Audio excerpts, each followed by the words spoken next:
The market square in the small town of Ashbourne smelled of wet stone and old bread. It was the coldest morning of that November, and the sky hung low and grey over the rooftops. Maren pulled her thin shawl tighter around her shoulders and stepped between two carts. Her boots were worn through at the heel. She could feel the damp ground through the leather. She had not eaten since yesterday morning, and even then it had been only a crust of bread from Mrs. Peabody's back door. She was 17 years old, though most people who saw her thought she was younger. She was small. Her hair, the colour of dark honey, was tied back with a bit of string. Her face was thin, and her eyes were a strange soft green that seemed too large for the rest of her. She kept her head down when she walked. She had learned that people looked less if you did not look at them first. Maren stopped near the fountain in the middle of the square. The water there had a thin layer of ice on top.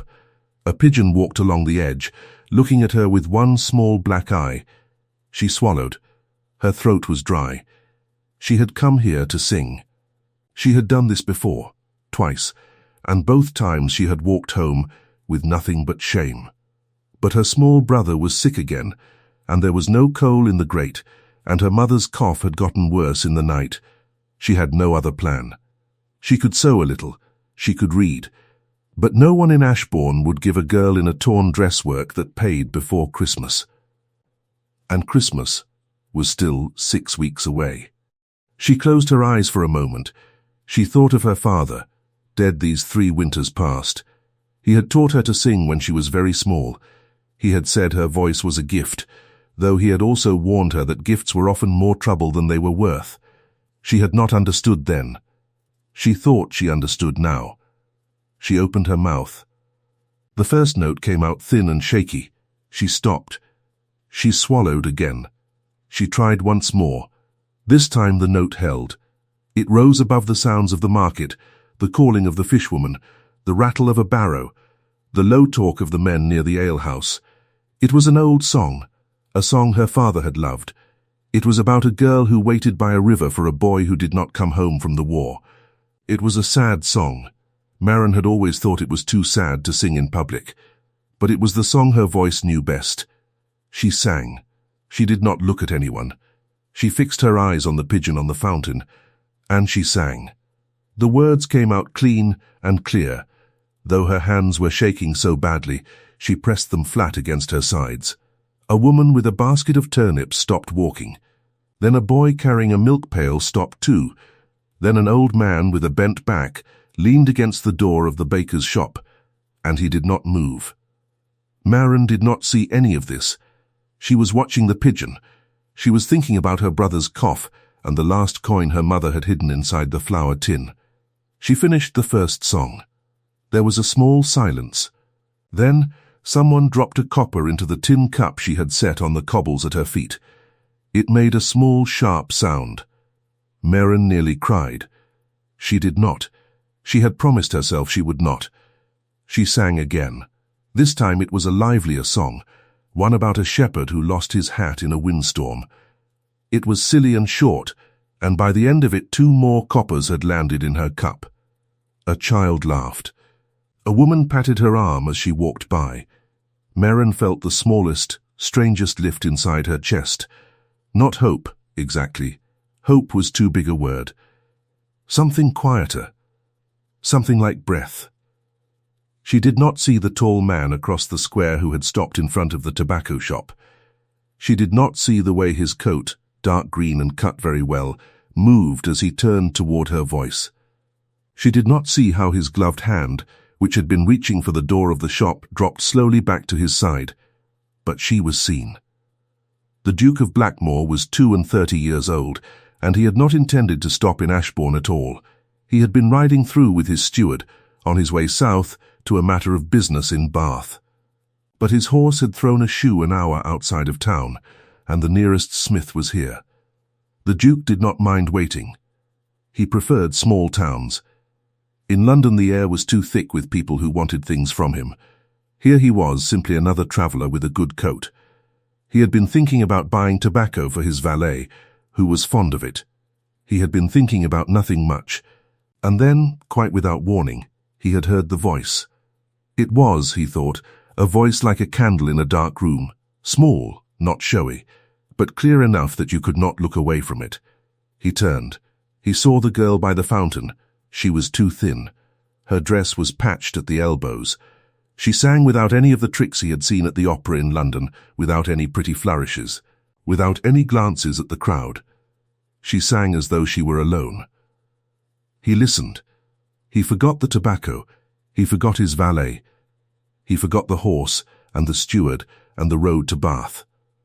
He listened until the last note of the shepherd song, and then he listened as she began a third, a slow song about the sea, in a minor key that made his chest feel strange. He watched her face. She never once looked up. When she finished the third song, she stopped. She bent down and counted the coins in her cup. There were 11 coppers. He knew this because he had been counting too, in his head, from where he stood. 11 coppers would buy her perhaps a small loaf of bread and a pot of thin soup. Nothing more. She straightened up. She looked at the sky. Then she picked up her cup, tucked it inside her shawl, and began to walk toward the North Road. The Duke stood very still. He was a man who did not act quickly. He had learned in his years of managing 3 great estates and the futures of many people that quick decisions often cost more than slow ones. He had trained himself out of hurry. But he found he did not want the girl to walk away. He turned to his steward, who had come up beside him. The steward, whose name was Mr. Pettigrew, was a small, careful man who had served the Duke's family for 20 years. He had heard the singing too. He was blinking rapidly, as if he had something in his eye. "Who is that girl?" the Duke said. He did not phrase it as a question. He rarely did. "Mr. Pettigrew coughed.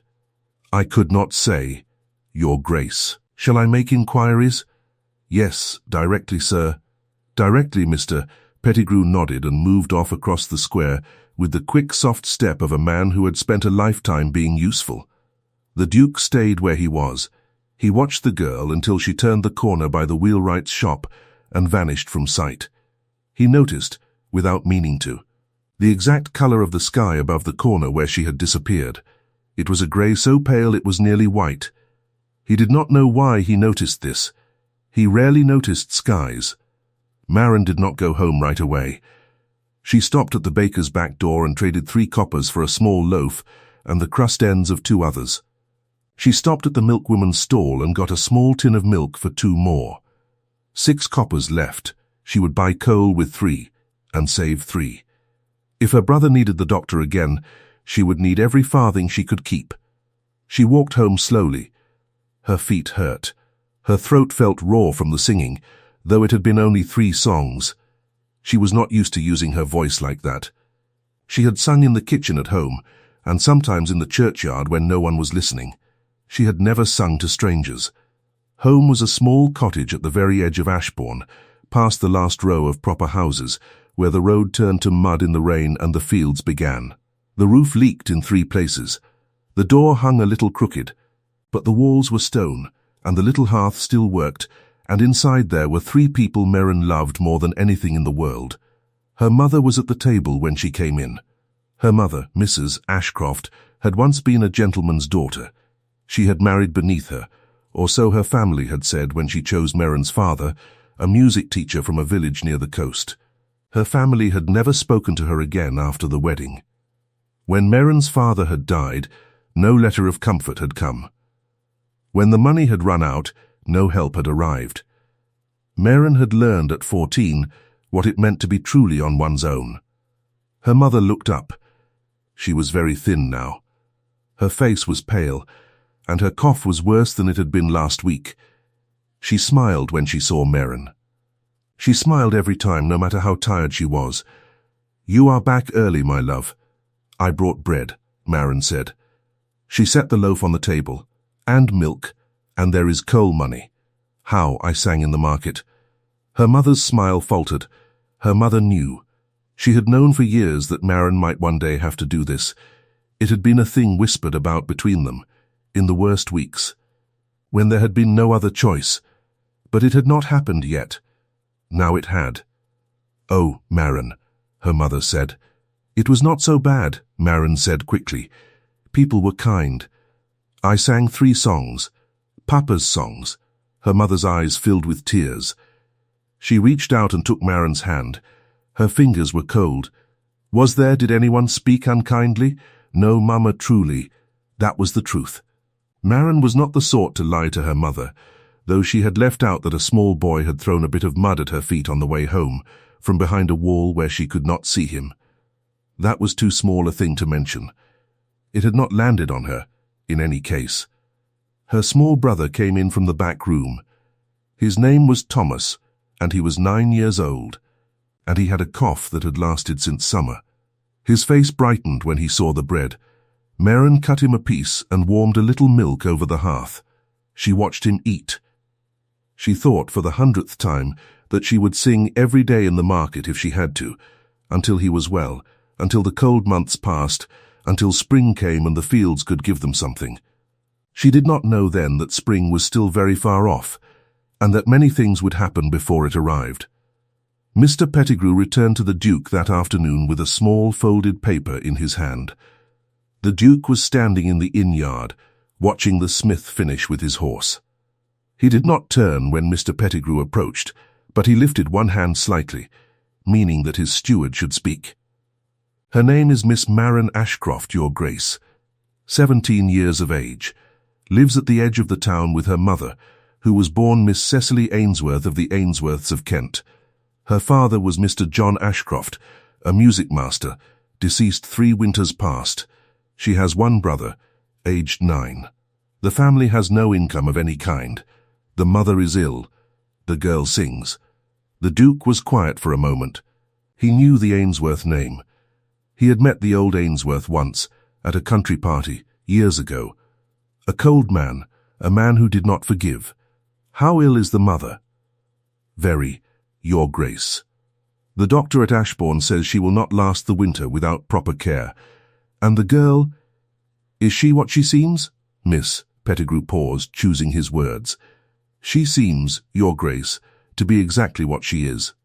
I spoke to the baker and to the miller's wife. Both say she is quiet, honest, and gives no trouble. She refused charity from the vicar last Christmas, saying she could not accept what she could not repay. The vicar was cross about it. She has taken in sewing when she could get it. She reads and writes well. Her mother taught her. She has never begged. Until today. She did not beg today, sir, she sang. The Duke looked at his steward for the first time. Mr. Pettigrew met his gaze steadily. You liked her singing, the Duke said. I have not heard finer, Your Grace. The Duke nodded once. He turned back to the horse. The smith was hammering the last nail into the new shoe. In another hour they would be able to ride south again. We will not ride south today, the Duke said. Mr. Pettigrew did not blink. Very good, Your Grace. Send a rider to my cousin in Bath. Tell him I am delayed. I will follow in a fortnight. Yes, sir, and find me a house in this town. Something quiet. Not the inn. Yes, sir. Mr. Pettigrew bowed slightly and left. The Duke stood by the horse for another long moment. He was a man who did not act quickly. He was a man who had trained himself out of hurry. And yet he had, in the last 2 hours, changed the whole shape of his month. He thought about this. He was honest with himself always. He had heard a voice in the market square, and something in him had turned toward it, and he did not yet know why. He knew only that he did not want to leave Ashbourne yet. He wanted to hear her sing again. He wanted to know if she was what she had seemed. He wanted, though he could not have said this even to himself, to see her once when she was not cold and hungry and alone. He would not approach her. Not yet. He would watch. He would learn. He had spent his life learning to see the truth of people before he committed himself. He would do the same here. He did not think, in that moment, that he was falling in love. He was not a man who used that word lightly, if at all. He thought only that he had noticed something, and that noticing had cost him a fortnight, and that he was willing to pay. Maren went to the market again 3 days later. It was even colder. There had been a hard frost in the night, and the puddles at the edge of the road were sheets of thin ice that cracked under her boots. She had not wanted to go. Her mother had begged her not to. But the coal was nearly out, and Thomas was worse. She went to the fountain. She sang the same 3 songs. Fewer people stopped this time, because the cold kept them moving. But a woman she did not know pressed a whole 6pence into her hand without looking at her face, and Maren stared down at the small silver coin in her palm and could not, for a moment, understand what she was seeing. 6pence. 6pence was almost 2 days of coal. 6pence was the doctor for Thomas. She looked up to say thank you, but the woman was already gone. Maren did not see, then or later, the tall man in the dark green coat who had been standing in the shadow of the tobacco shop again, watching. She did not see him nod to the woman as she passed him on her way back through the square. She did not see the small coin purse pass from his gloved hand to the woman's basket, or the quiet arrangement that had been made 2 days before. The Duke had wanted her to have 6pence. He had wanted it to come from someone she did not know. He had wanted it to feel like the world, and not like him. That was the first of his small acts, though Maren would not learn of any of them until much later. The second happened a week after. A basket of coal, good coal, the kind that burned hot and long, was left at Maren's door with a note pinned to the top. The note said only, "In gratitude for the songs." A friend. Maren stared at the basket for a long time. She looked up and down the muddy road. There was no one. She brought the coal inside. Her mother wept. Thomas warmed his small cold hands over the new fire that night and coughed a little less than he had the night before. Maren did not sing in the market for a week after that. She could not quite explain why. Something in her was uneasy. She did not like gifts she could not repay. Her mother said perhaps the vicar had changed his mind. Maren did not think so. The vicar was not the sort of man to leave notes. She went back to the market on the 8th day. She had to. The coal from the basket had lasted, but they had eaten the last of the bread. She stood by the fountain and sang. This time she chose different songs, one about a bird that came back every spring, and one about a woman who baked bread for a village that had forgotten her name. Both were old songs from her father's book. More people stopped this time. Word had begun to travel through the town, quietly, as things did in small places. There was a girl who sang by the fountain on cold mornings, and her voice was worth the walk. A farmer's wife left her a whole shilling. An old soldier gave her a bit of cheese wrapped in paper. The doctor's assistant, passing on his errands, dropped in 3 coppers and told her, without looking her in the face, that her singing had made his sister smile for the first time in a month. She walked home with more money than she had held in her hands in a year. She did not know that the Duke had been in the market again that morning, standing in the same shadow of the same shop, listening. She did not know that he had turned to Mr. Pettigrew afterward and said only, "I want to speak with her." But not yet. She did not know, when the second basket arrived a week later, this time with 2 thick woolen shawls and a bag of dried apples, that it had come from the same hand. She did not know that when the doctor came without being called, and would not take payment, and told her mother firmly that he had been asked to check in from time to time by an old friend of the family, that the friend in question had never met her mother in his life. She only knew that the winter, which had begun so terribly, had grown a little easier. She sang 3 times a week now. People knew her by name. The market people had begun to save her small things, a bruised apple, a bit of old cloth, a broken chair a carpenter had thrown out that Thomas had turned into a table for their small room. Maren felt, for the first time in 3 years, that she was not entirely alone in the world. The Duke, for his part, had taken lodgings in a small stone house at the north end of Ashbourne. It belonged to a widow who had been glad of the rent. He kept only Mr. Pettigrew and 1 manservant with him. He wore his plainest coats. He did not tell anyone in the town who he was. He spent his days riding through the countryside, reading, writing letters, and, when the mornings were right, walking through the market square at the hour he knew Maren was likely to sing. He did not approach her. He listened. He watched. He noticed things. He noticed the way she never sang the same song twice in one morning, though he suspected she knew a great many. He noticed the way she counted her coins carefully but without greed, and how she always tucked the largest coin at the bottom of her cup, as if she were saving it for something. He noticed the way she thanked every single person who dropped a coin, even the ones who did not look at her. He noticed that she was very kind to the 2 market cats who often came to sit near the fountain, and that once, when a small child fell in the mud, she stopped mid-song to help the child up and give her back her cap before continuing. He noticed, most of all, that she never asked, never begged, never played the part of the poor pretty girl for money. She stood by the fountain, and she sang, and if you gave her something, she thanked you. If you did not, she still sang. She was not selling anything. She was giving something.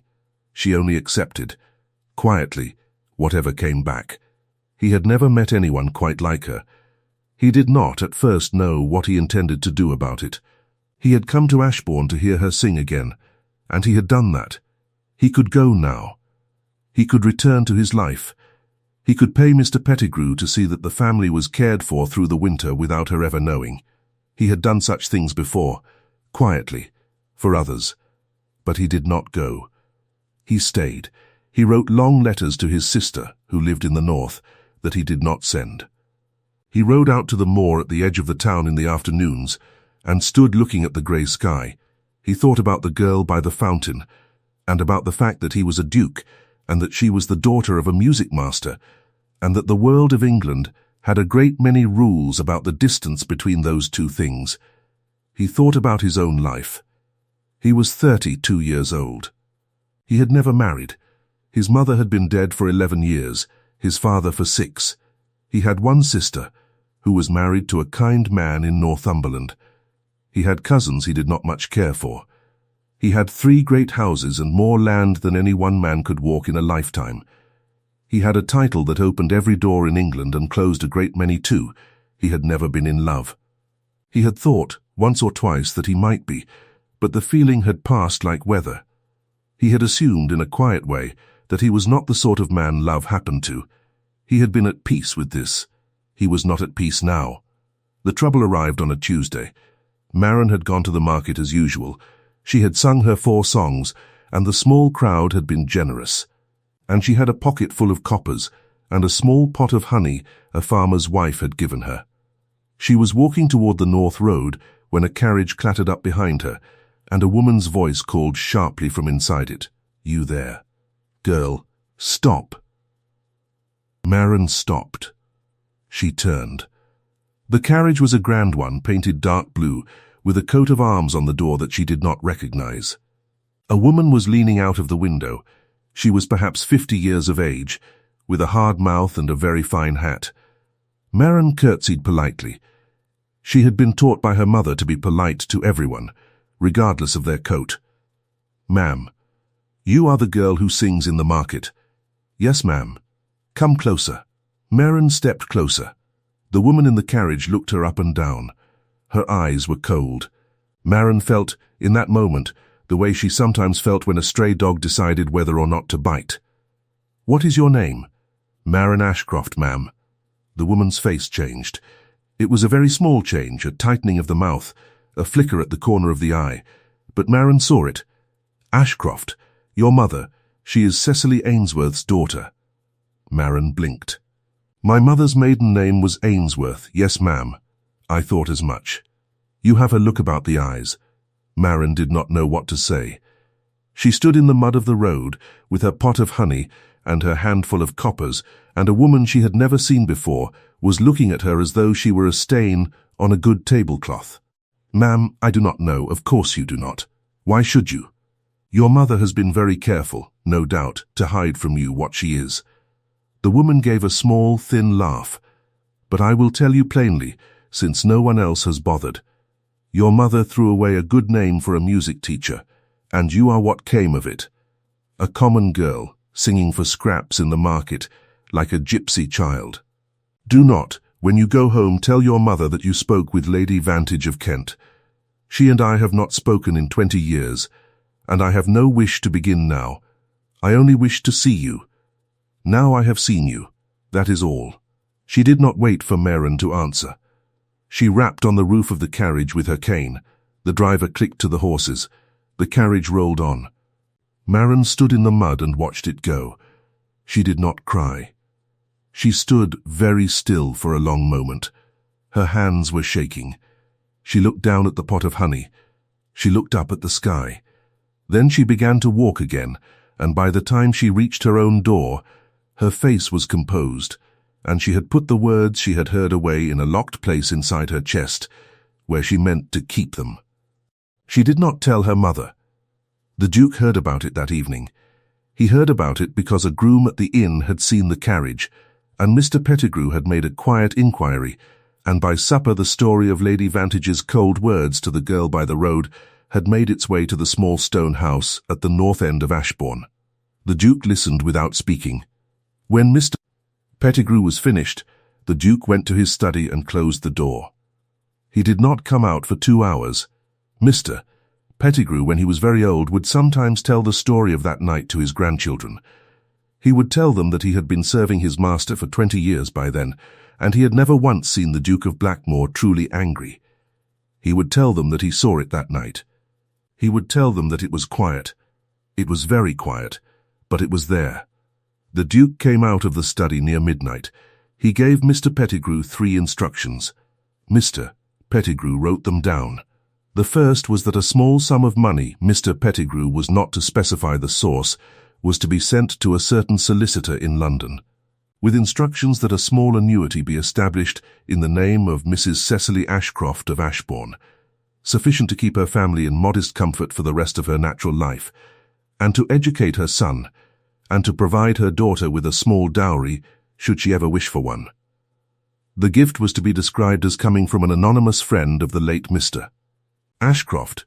The second instruction was that Lady Vantage of Kent, whose brother owed the Duke's family a considerable debt going back some 15 years, was to receive, by the end of the week, a courteous but firm letter reminding her of that debt and of the Duke's expectation that it be repaid in full, in cash, before Christmas. The third instruction was that in 3 days' time the Duke would give a small evening entertainment at his rented house. He would invite the vicar of Ashbourne, the doctor, and 1 or 2 of the leading townspeople. He would also send a note, a proper, courteous note, on his own paper, under his own name, inviting Miss Maren Ashcroft to sing for the guests. She was to be offered a fee of £5 for the evening. £5, not 5 shillings, £5. £5, sir? Mr. Pettigrew had said. Carefully, £5, the Duke had said. Mr. Pettigrew had not asked again. The note arrived at Maren's cottage the next afternoon. It was delivered by a boy she did not know, on a horse she did not know, and it was written on paper thicker than any Maren had ever touched. She read it 3 times before she understood what it said. Her mother read it too. Her mother read it slowly, and then set it down on the table, and looked at Maren for a long moment. "The Duke of Blackmore," her mother said quietly. "Have you heard of him, Mamma?" "Oh, yes. Everyone has heard of him. He is one of the great men of England. But, Maren, why is he in Ashbourne? Why is he asking you?" "I do not know." "He has heard you sing, perhaps." They looked at each other. Neither of them said what they were both thinking, which was that great men did not as a rule invite market singers to sing for them at their evening parties, and that when they did, one should be very careful. And one's mother had grown up in a world where she had known several great men, and she remembered what some of them had been like. "You do not have to go, Maren." Maren looked at the note again. £5. £5 would buy Thomas a warm coat and boots and a doctor's care through the whole winter. £5 would buy her mother the good tea from the chemist and the medicine the doctor had said she needed. £5 would let them keep the coal fire burning day and night for 2 months. She thought about the woman in the carriage. She thought about the words scraps and gypsy and common. She thought about the way her mother had looked when she had come home the first morning with the 11 coppers in her cup. "I will go," she said. Her mother nodded once. "Then we must see about your dress." The dress problem was solved in an unexpected way. On the following morning, a parcel arrived, again with a note. The note said only, "A gift, from a friend of your late father. He would have wished you to have this for a proper occasion." Inside the parcel was a dress of soft dove grey wool, with small pearl buttons up the front and a pale blue ribbon at the waist. It was not fine enough to be showy. It was not plain enough to shame her. It was exactly the sort of dress a well-bred young woman of modest means might wear to a private evening entertainment. It fit her almost perfectly. It required only that her mother, with fingers that shook from weakness but were still clever, took in the waist by half an inch. Maren stared at herself in the small, cracked glass over her mother's washstand. She had never owned a dress like this. She did not look, she thought, like herself. She looked like the daughter her mother should have had, in a life her mother had given up long ago. "Papa's friend," Maren said slowly. "I did not know Papa had such friends." "He had many friends," her mother said. "Music people. Some of them were kinder than we knew. Some of them may have remembered us." But her mother's eyes were thoughtful. And Maren saw that her mother did not entirely believe her own explanation. Neither of them said any more about it. On the night of the entertainment, Mr. Pettigrew himself came in a small closed carriage to fetch Maren from her cottage. He was very courteous. He handed her into the carriage as though she were a lady of consequence. He did not speak much on the short ride to the north end of town, but he told her, gently, that the Duke's house was small, and the party was very small, and there would be only 6 or 7 people present, and she should not be afraid. She was afraid, but she did not show it. The stone house was warm inside. The Duke's manservant took her cloak. Mr. Pettigrew led her through a hall with a soft blue rug and into a room where a fire was burning, and candles had been lit in every corner. The room smelled of beeswax and pine and something else, something like the good soap she remembered from her mother's old life, back when they had lived in a proper house. There were 6 people in the room, as promised. The vicar was there, with his wife. The doctor was there. 2 of the leading townsmen, whom Maren had seen in the market but never spoken with, were there with their wives. And by the fire, standing with one hand resting lightly on the back of a chair, was a tall man in a dark coat. She had never seen him before. She was certain of this, and yet, when he turned toward her, she felt, in the smallest quiet way, that she had somehow known he would be there. He was not a handsome man in the way the pictures in the shop windows showed handsome men. He was tall, and his face was serious, and his eyes were the color of a river in winter. His hair was dark. There was a small line between his brows that looked as if it had been made by many years of careful thinking. He did not smile when he saw her. He inclined his head slightly. "That was all. Miss Ashcroft," he said. His voice was low and quiet. "Thank you for coming. I am Blackmore," she curtsied. "Your Grace. Please, you are our guest tonight. May I present Mr. and Mrs. Rutherford, and Mr. and Mrs. Halstead, and Dr. and Mrs. Ambrose." Maren curtsied again. The townspeople smiled at her kindly. The doctor gave her a small, warm nod. She realized, with a start, that some of these people had come to her market fountain, more than once. They knew her voice. They were here because of it. They sat down to a light supper. There were 7 of them at the table, since the Duke had made a place for her, though she was there to sing. She could barely eat. She was too aware of the silver on the table, of the way the candlelight caught the crystal water glasses, of the smell of the roast fowl and the small warm rolls. She had not sat at a table like this in her whole life. She had heard her mother speak of such things, but hearing about them and being at one were not the same thing at all. The Duke did not speak much during supper. He listened. He asked the vicar's wife one question about her garden, and he asked Dr. Ambrose one question about the health of the town, and he asked Maren nothing at all until the very end, when he turned to her and said, quite simply, "Are you willing to sing for us now?" "Yes, Your Grace." "What will you sing, Miss Ashcroft?" She had thought about this for a whole day. She had 4 songs prepared. She named them. An old song of my father's about a girl who waits by a river, a song of the sea, a song about a bird that returns each spring, and, if the company is not too tired, one about a woman who bakes bread for a village. The Duke did not smile, but something moved in his face, very briefly. Those are the songs you sing in the market. Yes, Your Grace. Then I would be glad to hear them here. They moved to the drawing room. The Duke's manservant had brought in a small pianoforte from somewhere. Maren did not know where, and she did not ask, and Mrs. Halstead, who could play a little, offered to accompany her. Maren stood in the curve of the pianoforte. She smoothed the front of her grey dress. She looked at the fire, not at the people. She began. She sang the 4 songs. She sang them the way she sang them by the fountain, without tricks, without flourishes, as if she were alone. The pianoforte was soft under her voice. The room was very still. When she finished the last note of the last song, the silence held for a long moment before the vicar's wife began to clap, and then everyone was clapping. And Dr. Ambrose was wiping his eyes with the back of his hand, and Mr. Rutherford was saying, "My word, my word." Maren curtsied. She did not know what to do with her hands. She held them clasped in front of her. The Duke had not clapped. He was sitting very still in a chair by the fire. His face was, she thought, the same as it had been at the start. But his eyes, when she looked at him at last, were not the same. There was something in them she did not know how to read. "Miss Ashcroft," he said, "would you sit with me for a moment before you go? There is a matter I should like to speak of."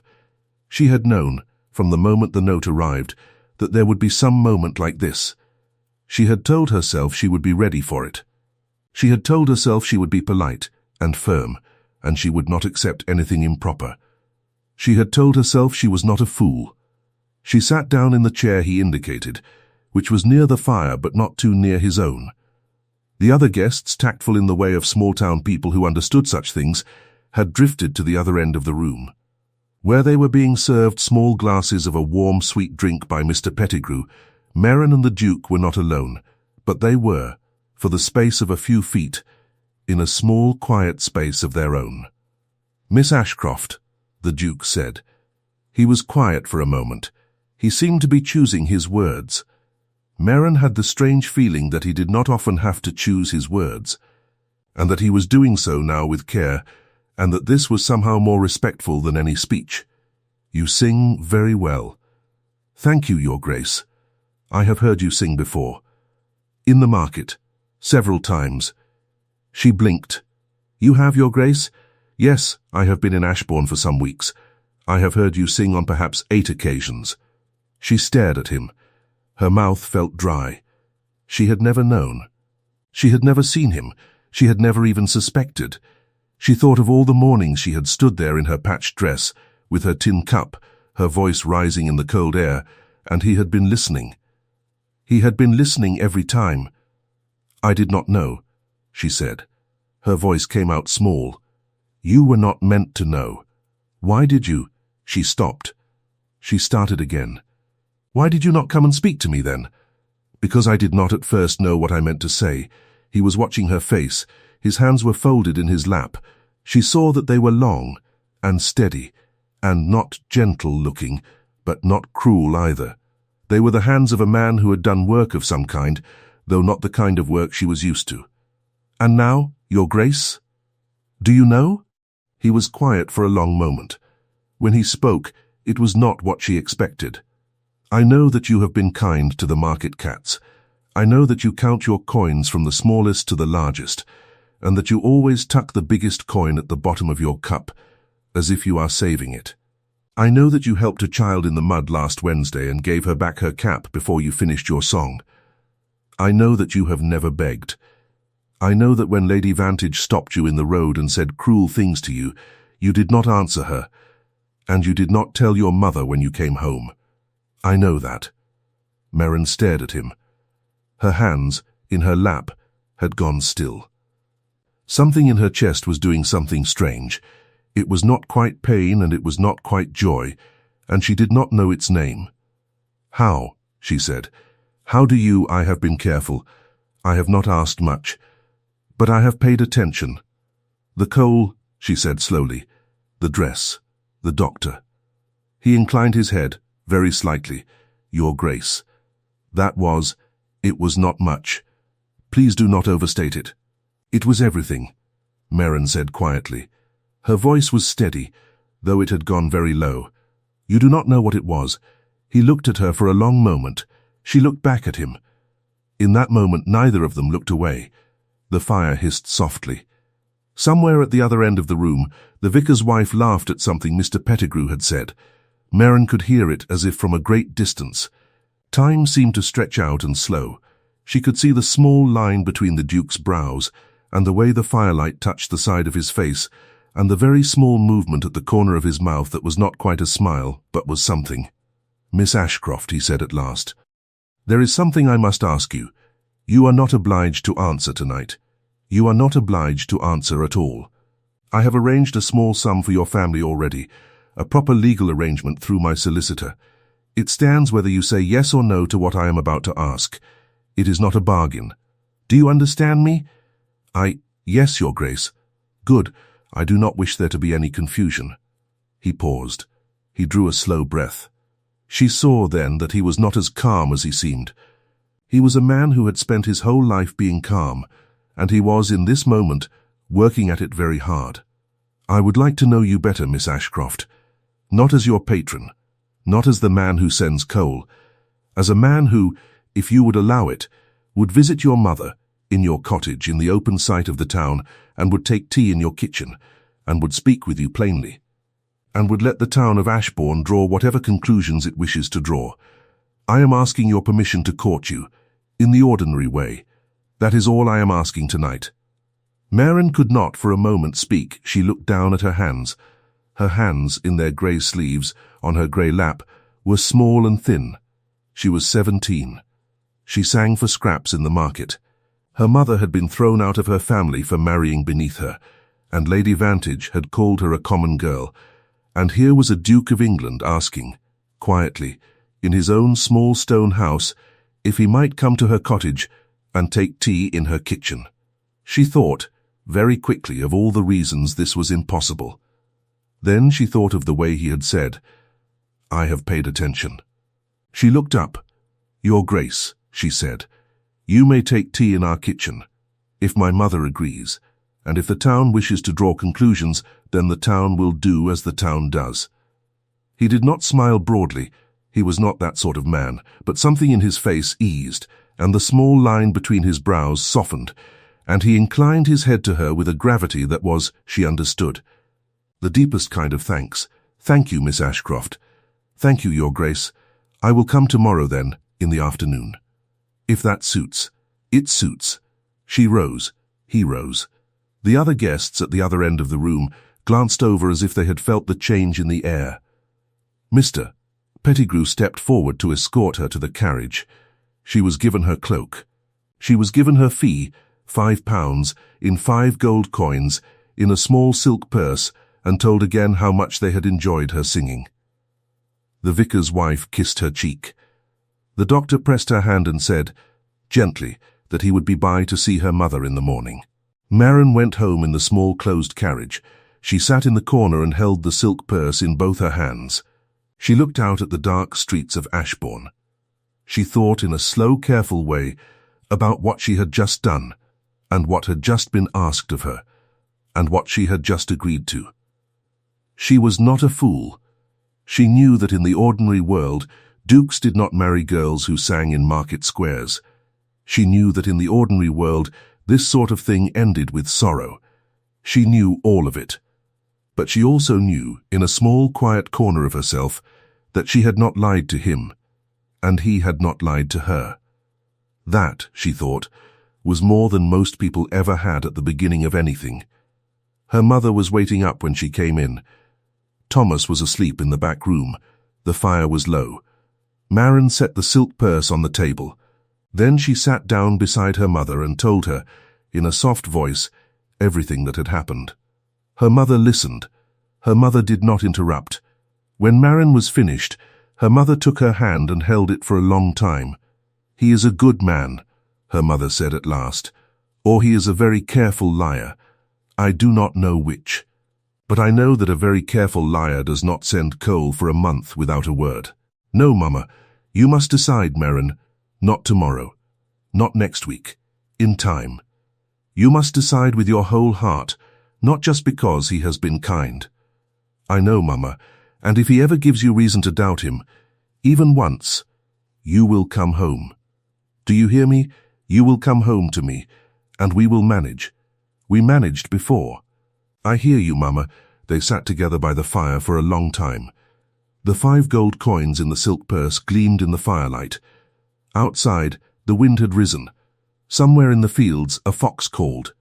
The night moved on toward morning. He came the next afternoon, at 3, in a plain coat and plain boots.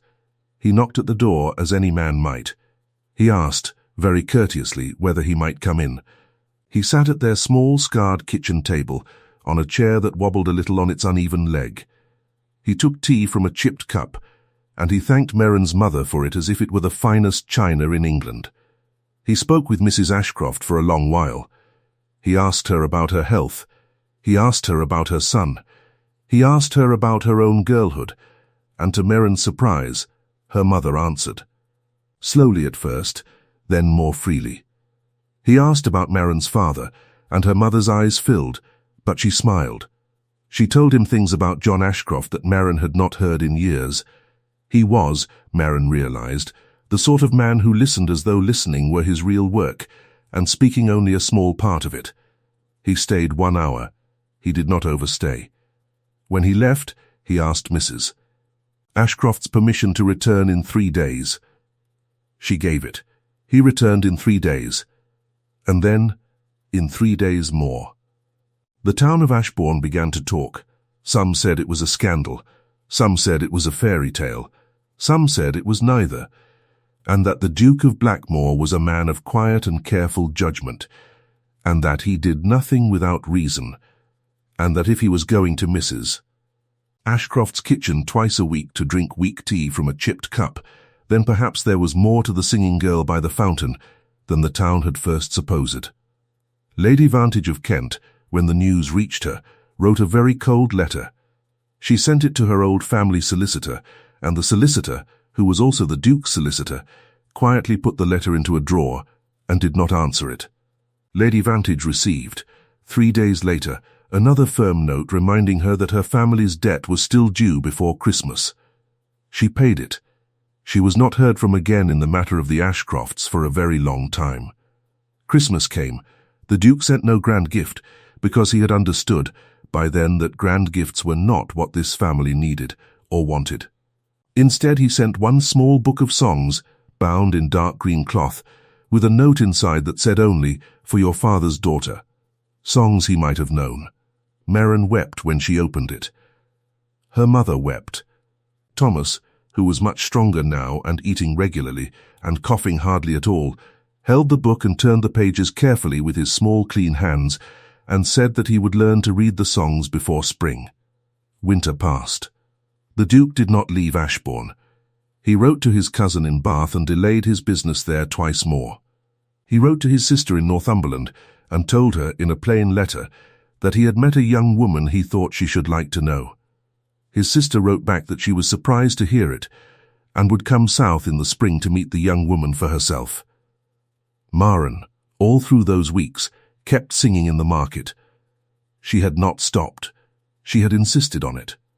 She had told the Duke, at one of their tea-table conversations, that she would not stop singing there until the day the last cold morning of winter had passed. He had, to her surprise, not argued with her. He had said only, "Then I will go on standing across the square and listening, as I did before." "You need not stand across the square any longer, Your Grace." "No, but I like the sound of your voice from a little distance. It carries a certain weight from there." She had laughed. It was the first time she had laughed in his presence. He had watched her laugh, and something in his face had gone quiet and still, and she had understood, in that moment, without any word being spoken between them, exactly what he felt for her, and exactly what she was beginning to feel in return. But it was still winter, and things did not even then unfold without difficulty. Lady Vantage's son, a young man of poor character, arrived in Ashbourne in early February. He was, Mr. Pettigrew learned quickly, sent by his mother, though what he had been sent to do was less clear. He took rooms at the inn. He made himself known in the town. He spoke, loudly and often, about his family connection to the Ashcrofts. He hinted that the family had a claim on the Ainsworth fortune. He suggested, in the hearing of several townspeople, that his cousin, meaning Maren, was not perhaps quite what she seemed, and that any gentleman thinking of forming an attachment there should be warned. Word reached Maren by way of Mrs. Halstead, who came to the cottage one afternoon in tears. Maren listened without speaking. She thanked Mrs. Halstead. She saw her to the door. She did not tell the Duke. She did not tell her mother either. She waited 3 days. She thought carefully. She was a girl who had learned, over long years, that the best answers to cruel words were often not words at all. She had done it once with Lady Vantage in the road. She meant to do it again. On the 4th day, which was the day of the small market fair that Ashbourne held every year on the last Saturday of February, Maren rose early. She dressed in her old patched dress, not the grey one. She put on her old boots. She tied her hair back with a bit of string. She walked into town at the usual hour. She stood by the fountain. She sang. She sang the same 4 songs she always sang. Her voice was, that morning, better than it had ever been. Something had settled into it, some strength, some calm, some knowledge of who she was and who she was not. The market was crowded because of the fair, and people stopped in greater numbers than usual, and coins fell into her cup in a steady soft rain. When she was done, she did not pack up her cup and go home. She turned. She walked, slowly and with her head high, toward the inn where Lady Vantage's son was known to be lodging. She walked into the public room of the inn, where he was drinking with 2 of his friends, and she stood in front of his table. The room went silent. The barman stopped wiping the counter. The 2 men at the fire turned in their chairs. Someone at the back of the room stood up. Maren did not look at any of them. She looked only at the young man in the fine coat who was, she now saw plainly, her mother's cousin's son. "Sir," she said. Her voice was quiet, but it filled the room the way her singing had filled the market square. "You have said certain things about me and about my mother in this town. I have heard them. I wish to say one thing to you in front of these witnesses, and then I will go, and I will not trouble you again." He stared at her. He was not, she thought, a stupid man, but he was not a clever one either. His mouth opened. She did not let him speak. "You do not know me," she said. "You do not know my mother. You have never met her. Your mother has not met her for 20 years. You have come to this town at your mother's bidding to say things about a family you do not know, because that family, 20 years ago, made a choice that yours did not like. That is a small and mean errand, sir. It is not worthy of you, and it is not worthy of the coat you wear. I am not asking for an apology. I am not asking for anything from you. I am only telling you, in front of these gentlemen and these ladies, that the girl you have been describing does not exist. If you continue to speak of her, you will be speaking of no one at all, and everyone in Ashbourne will know it." She curtsied. It was a small, perfect curtsy, the kind her mother had taught her when she was 5 years old. Then she turned, and she walked out of the inn, and the silence in the room held for a full 5 seconds after the door closed behind her. The story of what she had said was in every corner of Ashbourne by nightfall. By the next morning, Lady Vantage's son had paid his bill at the inn and left in the coach for London. He was not heard from in Ashbourne again. The Duke had not been in the inn. He had heard about it, of course, within an hour. He came to the cottage that afternoon at his usual time. He sat at the kitchen table. He took his cup of weak tea. He looked across the table at Maren for a long moment. "You did not tell me," he said quietly. "No, Your Grace." "Why?" "Because it was my business, sir, and I wished to do it myself." He looked at her. She looked at him. Her mother, at the other end of the small kitchen, kept her eyes on her mending and pretended, kindly, not to be listening. "Miss Ashcroft," the Duke said. Maren. It was the first time he had used her given name. She felt it land in her chest like a small warm coal. "Yes, I have paid attention to you for some months now. I have been careful. I have not rushed. I did not wish to rush, because you deserved a man who did not rush. But I find this afternoon that I have run out of patience with slowness. I love you. I have loved you, I think, since the second morning I heard you sing, though I did not know the name for it then. I would like, if you will have me, to marry you. Not because I am a duke, not because your family was once well born, because you sang for scraps in the market and did not once ask for pity, because when a bad woman said cruel words to you in the road, you kept them to yourself and did not let them hurt your mother, because you walked into the inn yesterday and did what needed to be done, and you did it without me. That is who you are. That is the woman I love. Will you marry me, Marin Ashcroft? Marin's hands were shaking. She put them flat on the table to still them. She looked at him. She looked at his grey winter river eyes and the small line between his brows and the plain coat he had worn for 3 months in her mother's kitchen. Yes, she said, I will marry you. He did not kiss her. Not then. He reached across the table and took her hand, and he held it for a long moment. And that was all. Her mother, in the corner, made a small sound like a laugh and a sob together, and then she got up and went into the back room, and left them alone in the kitchen for the first time in 3 months. They were married in the spring. It was a small wedding in the parish church of Ashbourne, on a morning when the first primroses had come out along the walls. Marin's mother was well enough to walk her daughter to the altar. Thomas, in a new small coat, carried the ring. The Duke's sister came down from Northumberland, and she wept openly when Marin sang, on the church step after the ceremony, one of her father's old songs, in the plain grey dress she had first worn on the night of the small entertainment at the Stone House. They lived after their marriage at the Duke's estate in the north, but they returned to Ashbourne every winter, for 1 week, and Marin would go into the market on the first Saturday morning no matter the weather, and she would stand by the fountain, and she would sing 4 songs. She would not accept coins, but she would sing, because she had promised herself, on that cold November morning long ago, that she would never forget what it had been like to stand in a market square with a tin cup and a voice and nothing else, and to have a stranger stop and listen and hear her. It was said in Ashbourne for many years after that the Duke of Blackmore had heard her sing that first morning and had not been the same man since. It was said that when he was very old, and his wife was very old too, and their children were grown, he would still, on cold mornings, ask her to sing the old song about the girl who waited by the river. And she would, and he would sit by the fire and listen, as he had listened the first time, in a market square in a small town in England, on a morning when he had only meant to buy tobacco. And she had only meant to sing for scraps to buy coal. He had heard every note. She had not known. Now, at last, she did. Thank you for staying with this story until the very end. If this moved you, please like, share and subscribe. Your support keeps these stories alive.